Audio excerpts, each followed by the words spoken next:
up and seemed to shiver just a trifle.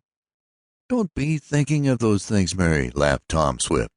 "Trot along and get ready. The motor never worked better, and we may break a few speed records this morning. No traffic cops to stop us either, as there might be if we were in an auto." "There you go, Mary!" exclaimed Tom, as if struck with a new thought. "You've ridden in an auto with me many times, and you never were a bit afraid, though we were in more danger than we'll be this morning." "Danger, Tom? In an auto? How?"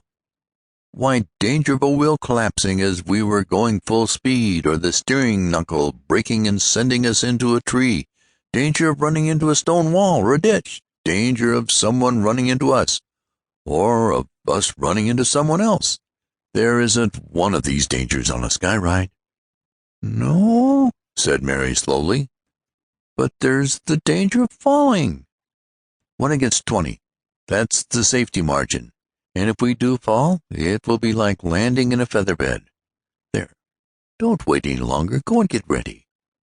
Mary sighed, and then, seeming to summon her nerve to her aid, she smiled brightly, waved her hand to Tom, and hastened toward his home, where Mrs. Baggert, the matronly housekeeper, was waiting to help the girl attire herself in a flying suit of leather. Mary Nestor, who had a very warm place in the heart of Tom Swift, had, as he stated, some time since promised to take a trip in the air with the young inventor, but she had kept putting it off, for one reason or another, until Tom began to despair of ever getting her to accompany him. Today, however, when she had called to inquire about his father, who had been slightly ill, Tom had, after the social visit, insisted on the promise being kept. He had his mechanic get out one of the safest, though a speedy, double machine, and with Mary to watch, Tom had taken a trial flight, just to show her how easy it was. And it was not the first time she had seen him take to the air, but now she watched with different emotion, for she was vitally interested. Tom had sailed down from aloft, making a landing in the aviation field he had constructed near his home, and then he had insisted that Mary should keep her promise to take a sky ride with him. "Don't be too long now," called Tom to the girl as she hurried toward the house. "Never mind about your hair or whether your hat's on straight. You're going to wear a cap anyhow, and tuck your hair up under it. It's hot down here, but it will be cold up above, so tell Mrs. Baggert to see that you're warmly dressed." "All right," and gaily she waved her hand to him. Now that she had made her decision and was really going up, she was not half so frightened as she had been in the contemplation of it. As Tom climbed out of the machine to give it a careful inspection, though he was certain there was nothing wrong, an aged man shuffled toward him. You'll be mighty careful of Miss Nestor now, won't you, Master Tom?" asked the man. "Of course I will, Eradicate," was the young inventor's answer.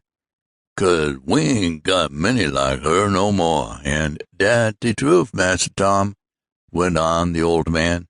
"So be mighty careful like." "That's what I will, Rad. And while I'm up in the air, don't you and Koku have any trouble."